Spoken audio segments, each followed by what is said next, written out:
Hi, everyone. This is Raquel. Hi, and this is Jennifer. Welcome to Madness Cafe. This is a feminist podcast where we talk about women's issues, politics, and health and wellness. And where those issues intersect.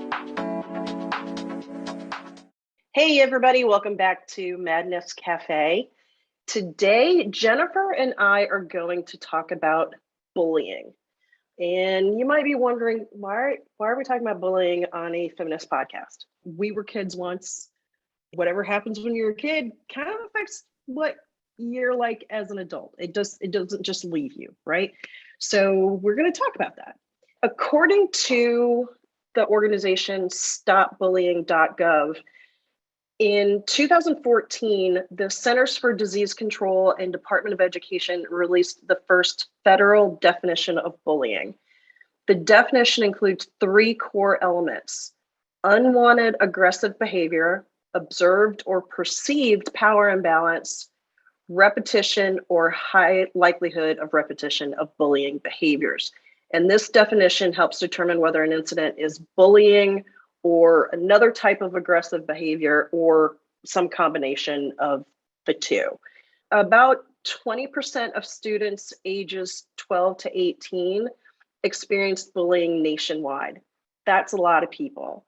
Students ages 12 to 18 who reported being bullied said that they thought those who bullied them had the ability to influence other students' perception of them, had more social influence, were physically stronger or larger, and or had more money than they did.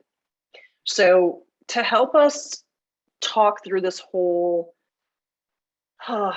conundrum of bullying is Kimber Bishop-Yanke. She founded Kids Empowered over 22 years ago, and she's been leading empowerment programs through one-on-one coaching, school programs, summer day camps, private workshops, and professional development. Kimber has developed curriculum to teach kids how to stand up to unfriendly friends and classmates and bullying. She also teaches kids social skills, how to build self-esteem and confidence, and emotional management. Thousands of kids, parents, and teachers have participated in Kids Empowered programs, not just in the US, but also in places like Kenya, the Middle East, and Haiti. Kimber Bishop-Yanke, thank you so much for being with us and helping us understand bullying. Thank you for having me. Appreciate it. Welcome, Kimber. Could you start by just telling us a little bit about yourself and how you got into doing this type of work? It was by accident, actually. I am originally from Kentucky, and now I'm in Metro Detroit. Before I came here 22 years ago, I had started a small business and moved here with my husband and didn't know anybody. I used to teach aerobics on the side, so I was teaching. And one of the moms that I was in my classes, she would tell me all the stuff that her middle school daughter was going through. And one day I told her that my friends and I in graduate school had talked about, wouldn't it be great if we could help girls become confident and have a healthy self-esteem so they weren't so mean to each other? And when I said that, the mom begged me to do a program. So I went to the health club and I said, could I do a self-esteem camp? And they agreed. 22 years ago, I just put together a camp of what I thought would build self-esteem. And then I found that I loved it. In that first camp, I immediately knew that we had to start younger because the girls already had so many layers of baggage and belief. And then I knew that we needed to do it for boys right away as well. So that's how it started. Little did I know that my whole life, would be dedicated to this issue. So interesting that it kind of started with that whole mean girl concept. When I first got into it, I didn't really know that much about bullying or, how big the problem was. Really, I started with self-esteem. And then what happened is Rosalind Wiseman, about 2 years later, came out with her book, Queen Bee's Wannabes. And she really was the one who kind of gave the problem a name and a face to it. People didn't know how to talk about it before. So once that book came out, it kind of really helped shape the conversation. So I was reading every single book, going to every training, and I just couldn't find things that were like, how do you teach it practically? It was talked about, but there wasn't practical things. So I just started developing our own curriculum because I couldn't find it anywhere. That's interesting that you saw a need in the system and created what was needed to help kids. So that's pretty admirable. What was your process for developing the curriculum? There was a big aha moment for me when probably about 16 years ago, I was actually in a meeting, a Girl Scout meeting. I was a leader. I have a stepdaughter, so I was a Girl Scout leader. And I had organized one of the events. And this mom was like yelling at me and being so mean. And all the women around the table, they were, trying to diffuse it, but nobody knew what to do. And I went home that day and I called, I had an instructor who was specialized in assertiveness, communication skills. And I said to her, I totally froze. I did not know what to do in that moment. She said, Kimber, she's like, that's normal. Like, you were caught off guard. And because I was so mad at myself, I thought, if I can't even stand up for my own self, how am I going to teach kids to do that? And so that conversation really hit me because it was like I didn't know what to do and I was caught off guard. So then I thought, well, what if we trained ourselves what to do? And so then I really started looking at what do you need to stand up to bullying? And we started breaking it down into pieces.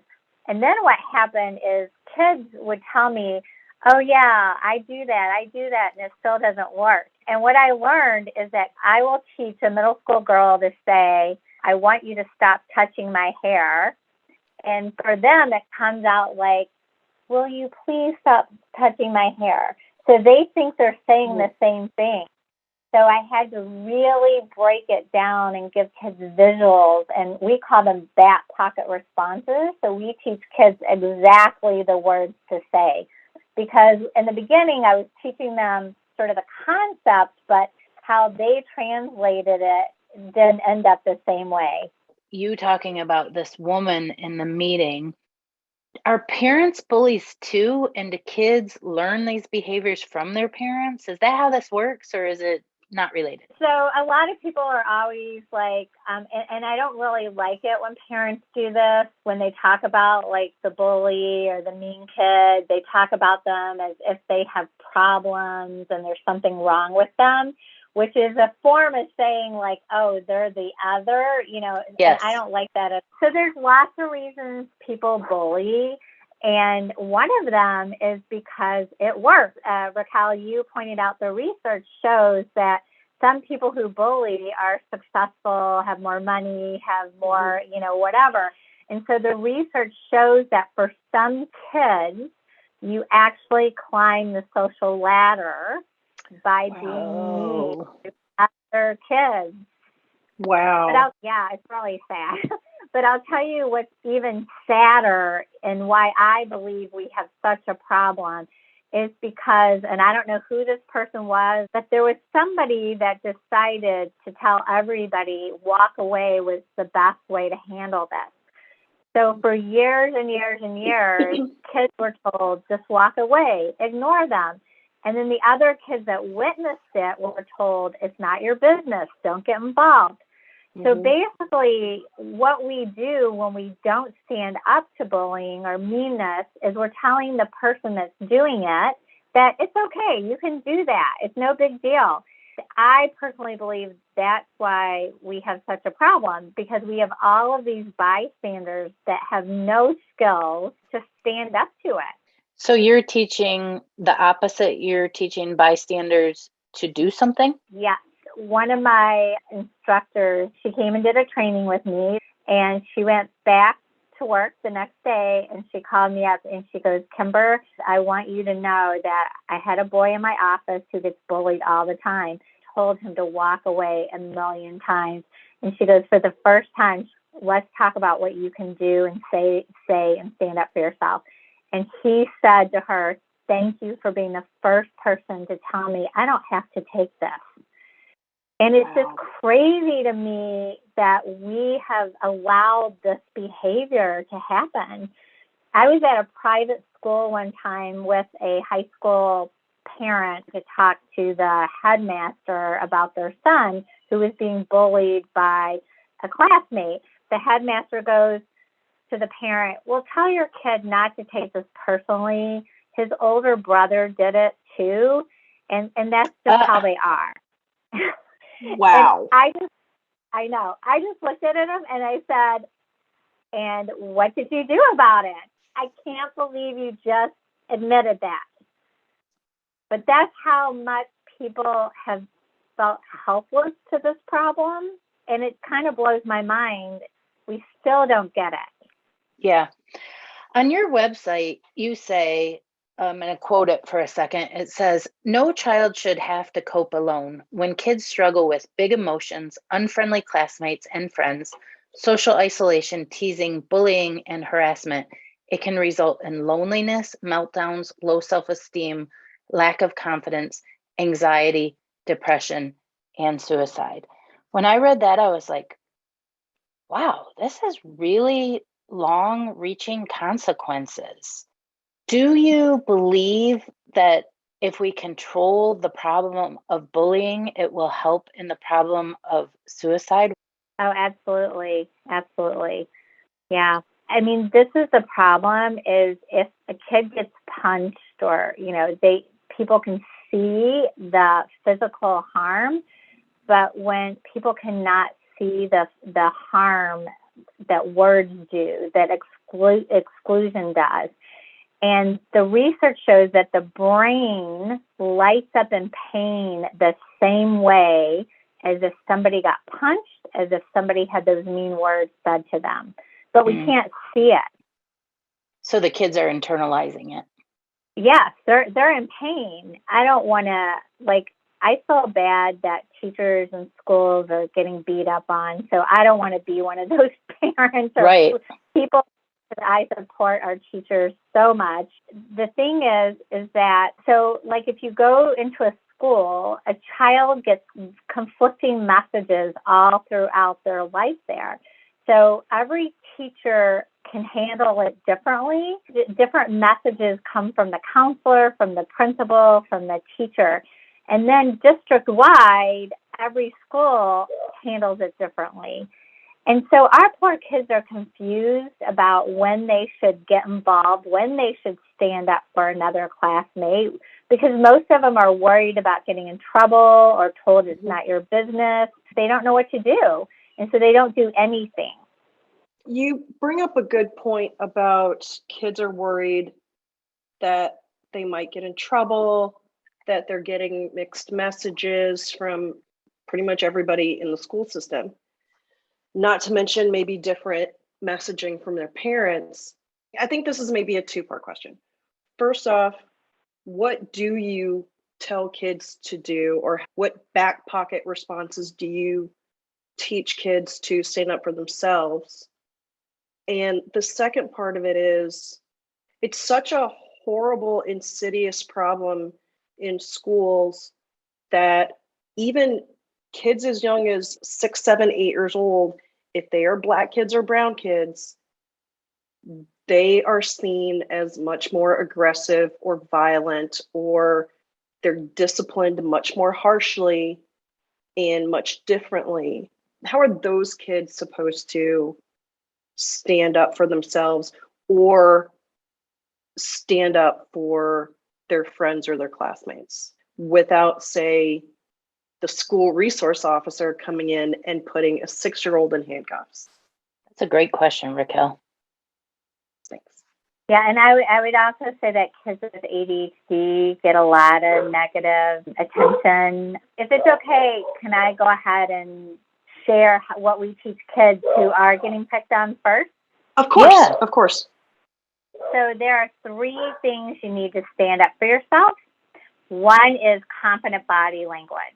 So confident body language is standing tall, our chin is up, we're making direct eye contact, and we like to say SpongeBob square shoulders instead of SpongeBob square pants to help the kids remember. So SpongeBob square shoulders. Confident body language tells the world, I'm okay, I like myself, I will take care of myself. I respect myself, and I expect you to respect me. Confident body language also tells the person themselves that they are capable, that they got this. So when we're walking around like shrunk, then we're sending messages to ourselves that we're not capable. So we want to walk around proud of who we are. That's the first step. Second step is tone of voice. Voice cannot be angry, sassy, sarcastic, frustrated, annoyed. That is like putting gasoline on a fire. The voice cannot be weak or mumbly or quiet. That tells the person they have power over you. So the voice needs to be firm and calm, which is assertive. So we work with the kids on their tone of voice. The best thing to do is have no emotion in your voice whatsoever. Very matter of fact. I'm not interested in this. I'm not playing the game with you. And then the third part is the words that you say. And we call them back pocket responses because they're meant to be short and to shut down situations, not engage and not give your power away. I've come up with a few back pocket examples that can use for a lot of things. And this is mainly for kids that would be 6th grade and younger, because when you're in middle school and high school, you have to be a little more savvy. If you're at recess and you're just playing, or you're at a camp, anything for fun, and some kid says, I run faster than you, you don't know how to shoot basketball, I do the monkey bars better than you, you just say, I'm just here for fun. Like, what are they going to argue at? You're doing fun wrong? So I'm just here for fun. And then you move on. So that's the next level, is you move on. You can't just stand there and wait for them to say something else to you. If it's about schoolwork, so your locker, something about your locker, your lunch, you took too long in the bathroom, I got a better math score than you, why did you take so long to do that project, your handwriting's messy, you just say, oh, let the teacher worry about that. Nothing else. And then if it's something you like about yourself, so your hair is this, your eyes are this, you have too many freckles, then you just say, well, I like them. Nothing else. And then if it's something you don't like about yourself, you say, why don't you focus on yourself? And then nothing else. So the key is a lot of kids engage, so they either walk away and do nothing, or they start arguing with the person about what they're saying. And the person who's mean in the first place, they're going to one-up you. So they're going to keep going. So that's why we shut it off. We set our boundary. We let them know, I'm not playing this game with you. And we move on. So effective. So this is good for middle school and high school kids. I'll share an example. I did a teacher training, and then I went into the schools. And a teacher came up to me, and she said, Kimber, she goes, I went home and told my high school daughter that I'd been giving her all the wrong advice, because she had two situations going on. She had her friend, her best friend, which is so shocking to me that our children's friends pick at them. They just pick. And so this girl is like, your hair's messy. You're not wearing the right clothes. You chew too loud. Just pick. And her daughter would come home crying, and her mom would say, just make peace. It's no big deal. Ignore it. Well, what I tell parents is that, look, this is the time when your girls, and boys too, they need to learn boundaries. And if they don't learn them with their friends, and then they get into an abusive dating relationship, 1 in 5 high school girls experiences dating violence. If they haven't had any practice of letting somebody know, I'm not okay with what you're doing, then when they get into that relationship, they're not going to be able to handle it. They're going to freeze. And so I personally believe that's how a lot of the, date rape happens, because girls don't know what to do. They're like frozen. So usually when I share that with moms, they're like, okay, we got to do something. The mom told her daughter, look, Miss Kimber said, say, I like being your friend, but it's not okay that you pick apart my hair and my clothes and tell me I chew too loud and, put me down constantly. And she had the conversation with her friend, and her friend apologized, and it was all good. Now, the second situation was kind of mind-blowing to me. She had a boy on the bus who would make comments about her chest in front of everybody, like blows my mind. And again, her mom just kept saying, he'll get bored, he'll stop. I teach kids to practice, to role play, because then it's going to go into the frontal lobe of your brain. And so they practiced, and the girl stood up. The boy goes, made the comment. She stood up, looked him in the eye, and she said, why are you so focused on me? And he went fight or flight, sat down, and didn't say a word. So sometimes the strategy is putting the other person into fight or flight, confusing them, not being mean, but just kind of throwing them off, and they're like, I don't know what to say here, because they're caught off guard. And does that usually, when you do that, you put the other person in the fight or flight, does that usually end the conversation? They're done then? Yeah, because they don't know what to do. They're caught off guard. So when we go into fight or flight, chemicals get released in our brain, and then if we are fighters, we might say something mean. But she wasn't being mean to him. So if she had been mean to him and he was a fighter, he probably would have called her a name back. But because she asked the question, he just he was like, I don't know, I actually had that same technique work for a girl who started middle school. She had been bullied 3rd through 6th grade. In 4th grade, the kids made her wear, I know. The kids made her wear gloves. If she wanted to play soccer with them, she had to wear gloves, and they called it Megan's touch. Now, one year, all these kids were coming in and telling me about this touch thing, and I could not, what is this? Well, it's from Diary of a Wimpy Kid, the cheese touch. Oh, got it. Okay. So, ooh, cheese touch, Megan's touch, ooh. This story was really sad because she had ADHD and her parents didn't tell her. I thought they set, for disadvantage. So here she starts middle school. Her mom says to her, here's your chance to make new friends, puts a lot of pressure on her.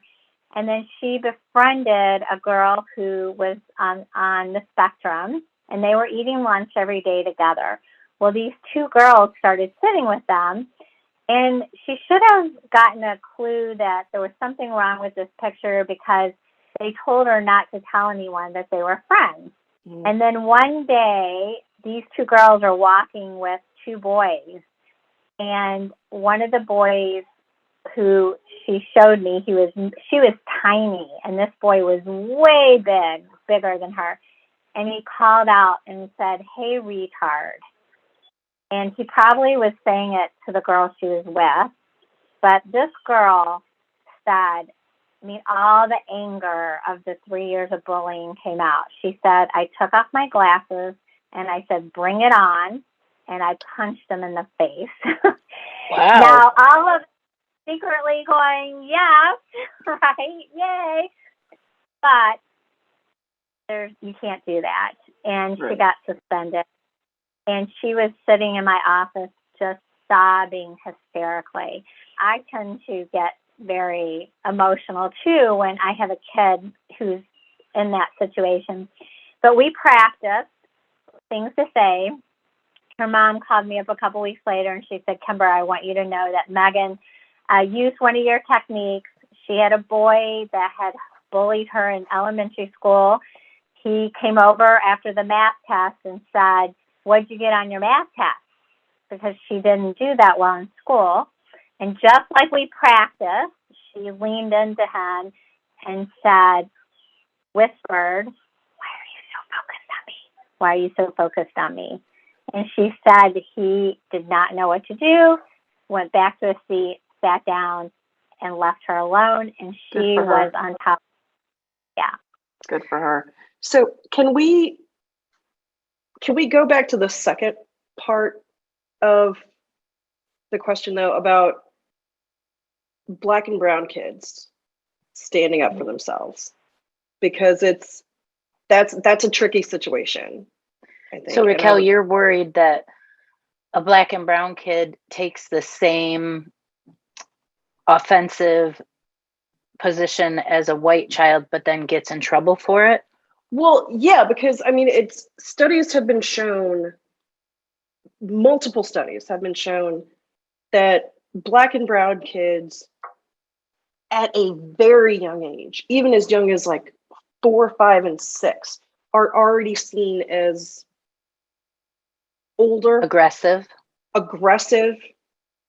louder than they actually are. I mean, all of it. Or there was a story that was in the news not that long ago about a little girl being handcuffed by the school resource officer. A child, maybe the kid was 6, 7, 8 years old, little kid. And I can't imagine anything that they could do that would would warrant this kid being handcuffed. So I just worry, and I don't have kids, but as an adult, I've been told that I've been aggressive or that I was yelling when I know for sure I did not raise my voice. I mean, all of these things. So I can just imagine a little kid who doesn't have the skills that I do as an adult, who, and I'm really not trying to be problematic, but I can see a kid who's hearing what you're saying, Kimber, of stand tall, be confident, try to take the emotion out of your voice, and just saying, here's the statement I was told to say. And then a teacher or a school officer or another kid's parent, turning it around and saying that this little Black or brown kid or some other kid who's othered was being aggressive or was out of line or was sassing the teacher, or, how dare this kid stand up to the teacher? How dare this kid stand up for themselves? That happened to me as a kid, where I would try to stand up for myself as a kid, and a teacher would say to my mom that I was being disrespectful to the teacher. And thankfully, my mom stood up for me and was like, no, that's not my kid. My kid's not disrespectful. But then again, back in that day, people weren't handcuffing little kids, at least not that the news knew about. So how do you handle situations where that is a very real possibility for a kid? Yeah, so the kids that I'm working with, I always have their parents go ahead and give the teachers a heads up. Like, this is what we're working on. And if my kid says it wrong the first time, or you misinterpret what my kid is doing, then the teacher already knows what's going on. Second, I would not teach a kid to stand up to a teacher.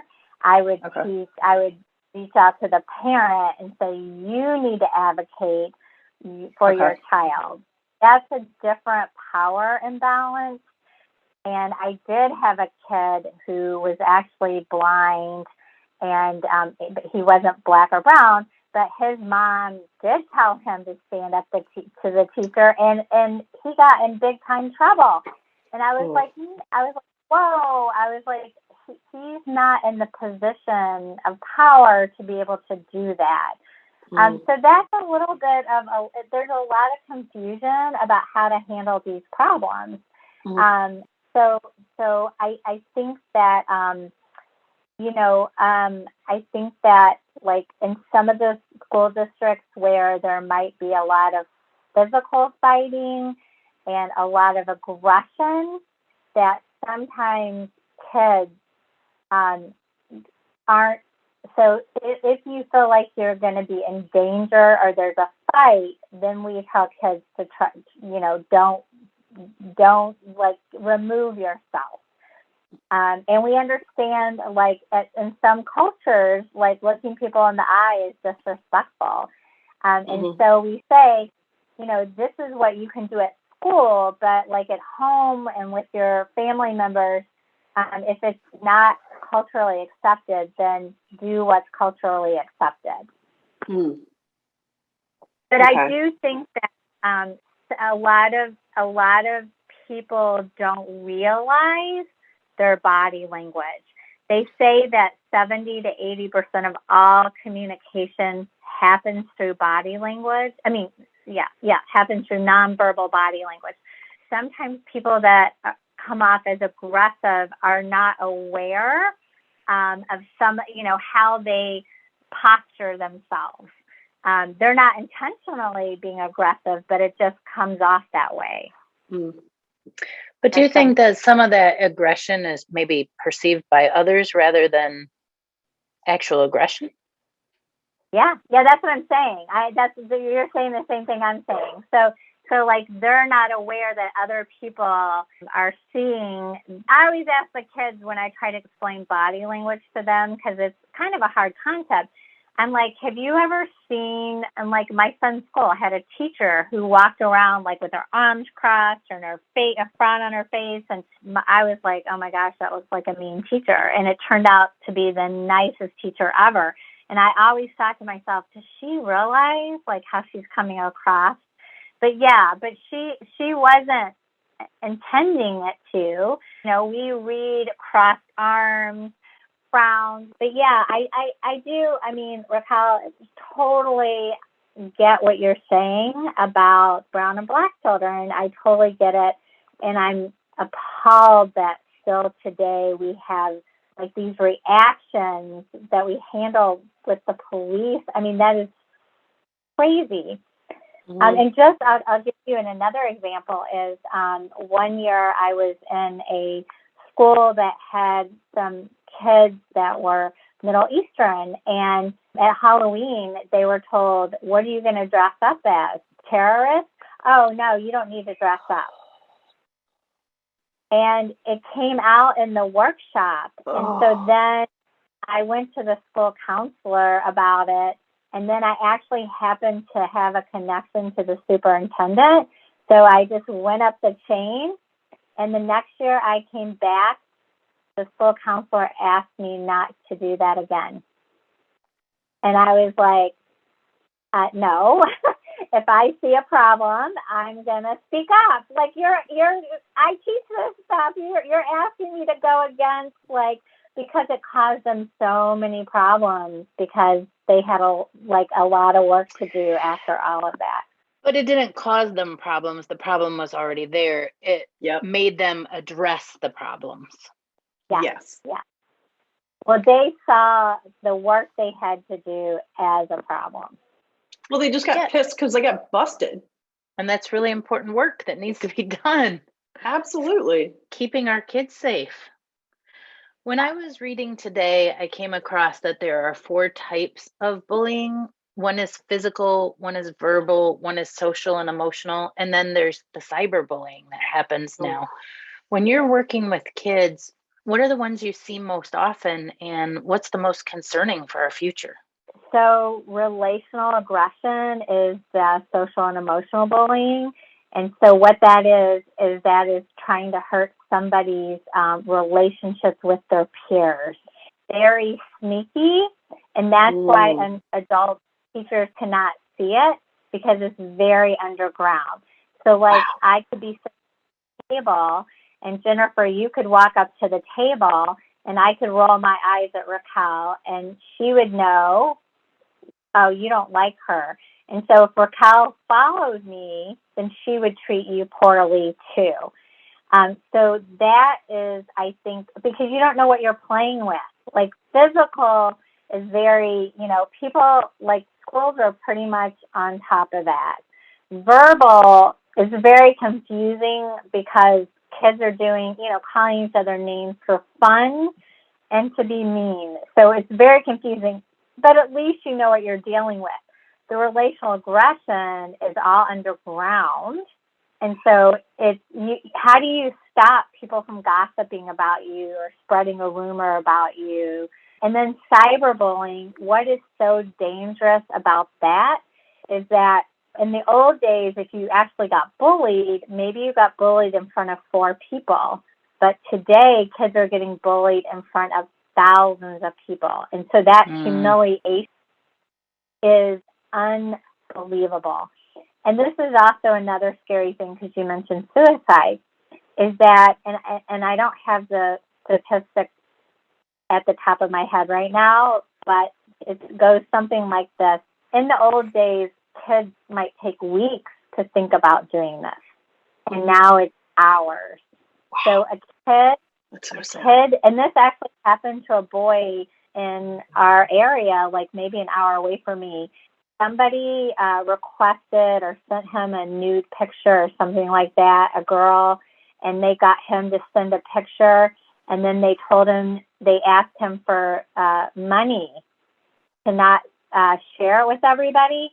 He sent them the money, and then they upped it to more money. And within 5 hours of all of this happening, he killed himself. He couldn't see a way out. It's because we're dealing with adolescent minds that don't see the full picture. Yeah. Kimber, do you ever get, I mean, I can't imagine that you would, but, crazy things happen.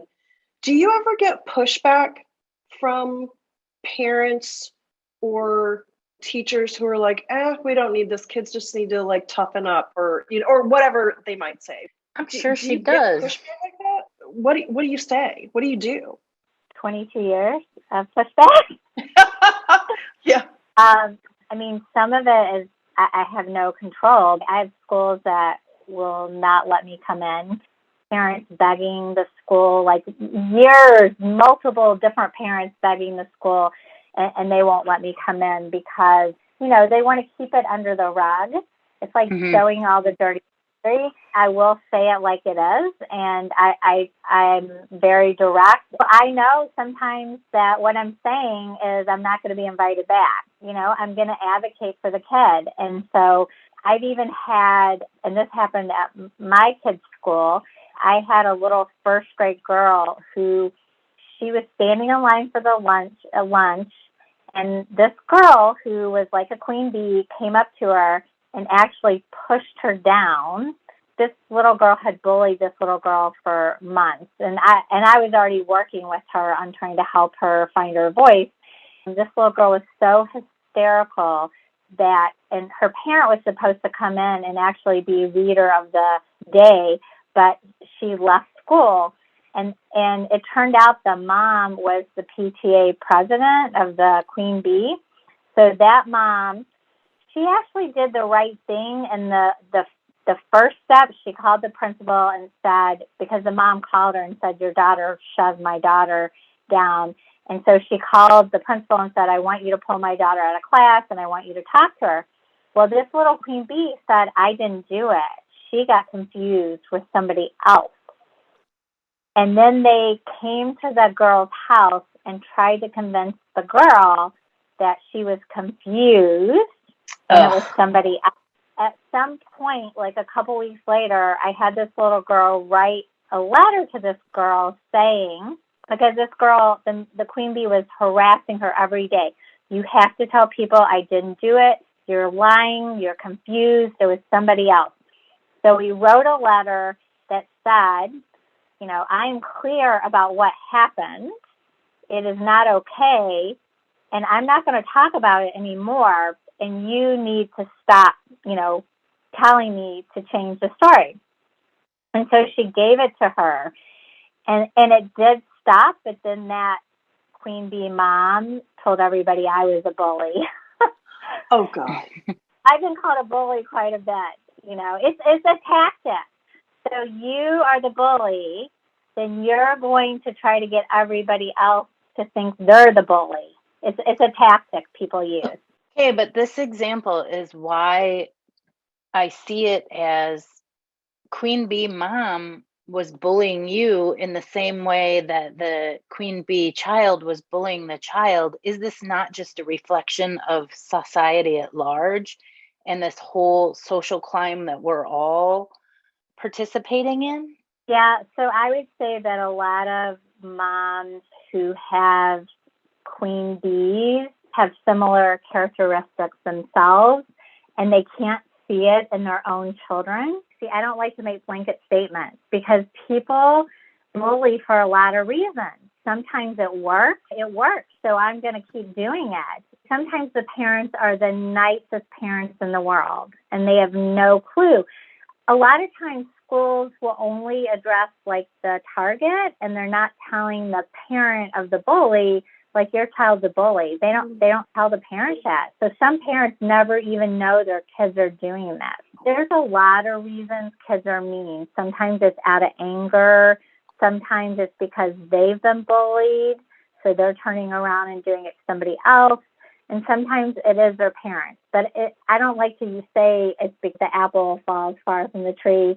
It's just too many variables are in these situations. Do you work with the kids that are doing the bullying? Sometimes I get that opportunity, not a ton, because again, those parents like act like it's not happening, like they're in denial. They justify. So in situations where you're not allowed in the school system, can parents come to you directly? Oh, yeah. And that's mainly who I'm working with is people individually. We can do Zooms, phone calls, in person. Our office is in Royal Oak. And then I do have curriculum that we're selling. So parents can learn themselves how to do this. So say I'm a parent and I'm concerned that my kid is getting bullied in school, kind of based on what I'm seeing in my kid. And I come to you. What's the process? Like, what does that look like once I come to you and, I have my kid in tow and I'm like, hey, this is what's going on. I'm in your hands. Yeah. So first, it's really important that we do figure out if it's bullying because that word has been overused and misused. So some kids are misinterpreting unfriendly situations or even rude, poor manners. They're interpreting that as bullying. So the first thing I do is I try to get as many examples as possible because I'm looking for patterns and I'm looking for repeat behavior and who else is involved in this. Let's say I do say, yep, this is bullying. Then if the parent already is not working with the school, I'm like, we have to try to partner with the school.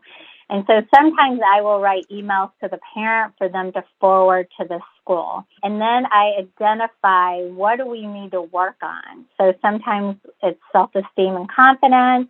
Sometimes it's just the words, the tone of voice and the body language. Sometimes it's strategies. Like, so for example, I had a little girl who had a mean girl. And so like she had to go to a birthday party. And so our strategy was when the girl came up to her, she was like, oh my gosh, I forgot this and ran off, or I forgot this, I have to go to the bathroom. Like I'm not put myself in the situation for you to say something mean to me. So sometimes like even I will go through the whole school day with the kid, figure out exactly where it's happening. And then we'll try to get the school maybe to have a teacher like in that spot because the kids won't do it if a teacher's there. Or maybe the kid is sitting next to a classmate who they know the kid won't say those things in front of that other classmate. So we try to strategically figure out. My first goal is to minimize the meanness and the bullying because those are wounds. And so we want to stop the bleeding as quick as possible. And again, depending on how severe it is, I say to the parents, I will call the school, I'll go in with you. And a couple of times I've had to have the parents call the police because the school won't do anything. Wow. So how do you measure your success? How do you say, oh, okay, we solved this problem, it's successful? Usually I'm in touch with the parents and they're letting me know what happened. I usually hear the stories. I'll give you one example that I loved is that I was doing a Girl Scout workshop. This was for 5th grade girls. And the girls were giving examples, and I was telling them, okay, you could say this, and then we were role playing it. And of course, I always say, let's not use names, let's make up names, just give me the situation. Well, there were two girls that had to leave early, and if I had to lay money on something, I was like, those girls are queen bees. The way they acted, the way they dressed, like the way they talked. I mean, they just kind of ooze queen bee-ness. And right when they left, this girl who did not look so confident, raised her hand and said she had a girl that was every day at recess would say, we don't want you here. When are you leaving the school? Nobody likes you. Every day. In my head, I was thinking, it was one of those girls that just left. I was like positive. And so we talked about it. We role played. And then I saw her a few weeks later and I said, hey, I'm like, did you stand up for yourself? Did it stop? And she goes, oh, they never said it again. And I said, oh, somebody must have told the girl that left. And she goes, no, she was in the room. And I was like, yes. Basically what happened is that girl now knew that everybody in the room was clear. This is mean. This is ugly. This is not okay. And everyone in the room had something to say if they heard her say it. So now her risk went up like 100%. Yeah. It sounds like your work can actually be very effective one-on-one for kids who are getting bullied, but also within groups just for educational purposes. So that even bullies are like, oh, they're aware. Now I need to curtail my behavior a little bit. Or maybe they didn't know they were being bullied. I like to give people the benefit of the doubt sometimes.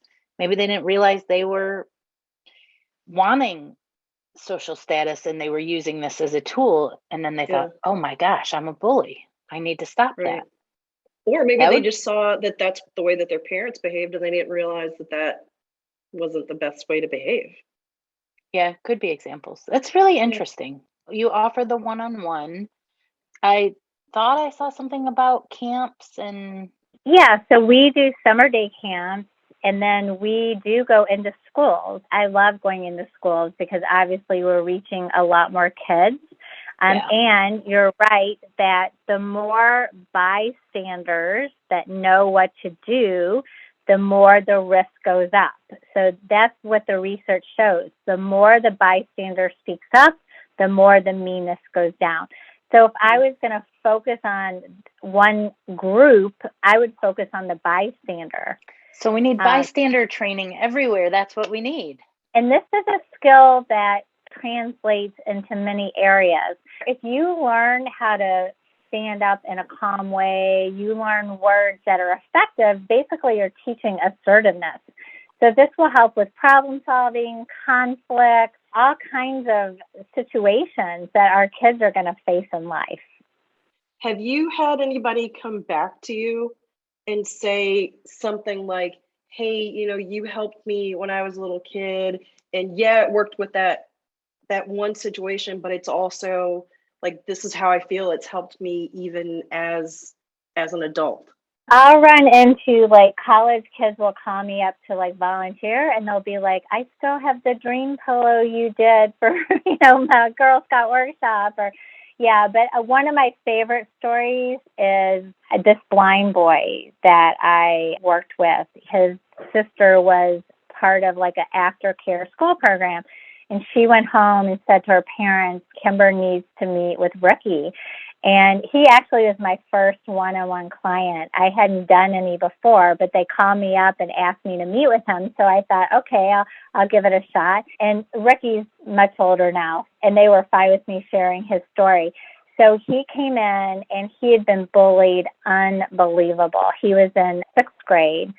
And I like laughed and cried and cried and cried. And for 2 weeks, I cried thinking about him every single day until he came back in. Basically, when he left, again, I use animals and visuals to help us. He had asked me for the turtle stuffed animal, which had represented the doormat, the kid that got picked on. And I told him, you stick your neck out one time, Ricky, and I'll give you the stuffed animal. And he was so mad at me. I'm not doing it. It's not going to work. And I'm just like, try it. So 2 weeks later, he came in and asked for the dolphin stuffed animal, which we use for the empowered kid, because when a shark attacks a dolphin, the other dolphins circle the dolphin being attacked, and they push the shark away. So I said, Ricky, what did you do? And he said that he had this kid coming up to him, sticking his fingers in his eyes, and he had a walking stick. And the kid was going, are you the blind kid? Are you the blind kid? And so Ricky goes, congratulations, you must be the smartest kid in the school. I am the blind kid, and I want you to get your fingers out of my face. And the kid, he said, mumbled and like shuffled away. And Ricky found that voice his day. His therapist even called me, and he said, Kimber, what are you doing with Ricky? And I said, I'm just telling him he doesn't have to take this anymore. Like, I'm giving him the words he can use to say, you cannot treat me like this. So many years later, I have on my bucket list to write a book. I'm sad to say it hasn't happened yet, but I called his mom because I want to share that story. To be honest with you, I was like scared to death to call the mom, because I thought, what if he had killed himself? Because he was so treated so poorly. I was nervous. And she said, Kimber, she's like, we moved out of state to go to a school for kids who are blind. All the teachers and coaches use Ricky to teach kids how to stand up for themselves. That's such a great story. That's so awesome. Yeah. I love that you use words. Words are so powerful. You know, that old adage of sticks and stones will break your bones, but words can never hurt. They do hurt, and they hurt deeply. Words can be very powerful in your own self-defense as well. And I love that you teach it without anger and without meanness. You're just teaching kids to, like you said, have a voice. And it's just so important. Thanks for such great work. Thank you. Absolutely. Kimber, thank you for the work that you're doing. I mean, and it is having a huge effect for Ricky to be the example now of how to stand up for yourself. I love that story. If people want to get a hold of you, how do they do it? Our website is kidsempowered.com. We have a Facebook page, Kids Empowered, and my business line is 248-757-0912. What's in the near future for Kids Empowered? 3 years ago, by accident again, became the chair of the Oakland County Task Force on Poverty and Homelessness. The pandemic started, I actually had already planned a March 21st, 2020 to deliver fresh fruits and vegetables to 25 families who didn't have cars. And I was going to test it out, and we were going to do it every month if it worked. Well, when I heard about the pandemic, I was like, let's get as much food to as many people as possible, thinking we were going to be like in a 6-week crisis. And we ended up delivering to 200 families. Every Saturday now for 2 years, I organize volunteers to deliver food. And out of that, we started delivering furniture and clothing.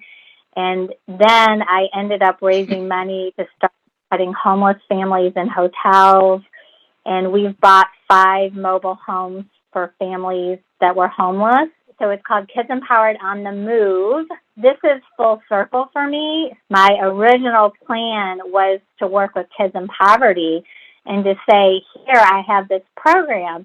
But I found they all say we have our own thing. And so I ended up just working with kids whose parents have money because I didn't know any other way to do it. And then about 8 years ago, I started getting some grants to do programs in schools where there were poverty. I am like knee deep in helping homeless families and kids in poverty. Wow. That's awesome. That is so great, Kimber.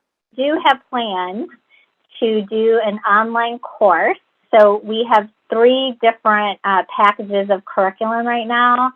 And my goal is to try to get all my curriculum packaged, like a friendship box, a girl power box, so that parents can do these activities with their kids. I love that. Thank you, Kimber. I think you taught us a lot today.